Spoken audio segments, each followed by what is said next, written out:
Deputetja e Kuvendit të Kosovës Mimoza Kusari Lila ka kritikuar deputetët të cilët po bojkotojnë pjesëmarrjen në procesin e votimit brenda Kuvendit. Ai u tha se veprimet e tyre janë në kundërshtim të plot me përgjegjësinë që e kanë marrë përmes votës së qytetarëve. Po e ripërsërisim disa herë që po vijmë për të votuar, nëse kjo situatë vazhdon me një formë amullije të paqartë, po tregon që mos pjesëmarrja në votimin e tyre nuk përkon me pozicionimin që kanë marrë. Nuk po votojmë për kryetare të kuvendit, por për procedurë, deklaroi Kusari Lila, duke theksuar rëndësinë e përmbushjes së detyrimeve institucionale.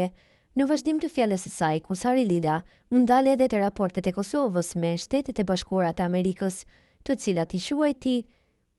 pa kontestueshme partnerimin me strategjik të vendit si në kontekst ashtu edhe në të ardhmen. SBA mbetet pa kontestueshëm partneri më strategjik i Kosovës, si në të kaluar ashtu edhe në të ardhmen, aktualisht më shumë se kur bashkëpunimi ynë është shumë i ngushtë në fushën e mbrojtjes në veçanti, sapo është kthyer ministri maqedonsi nga SBA në fazën e tretë të transformimit të FSK-s në ushtri të Kosovës, që tregon për kushtimin dhe angazhimin ton në një partneritet të tillë, u shpreh ajo. Duke komentuar referencat e fundit ndaj një deklarate të ish presidentit amerikan Donald Trump, Kusari Lila kritikoi mënyrën se si ajo po përdoret në debatin e brendshëm politik.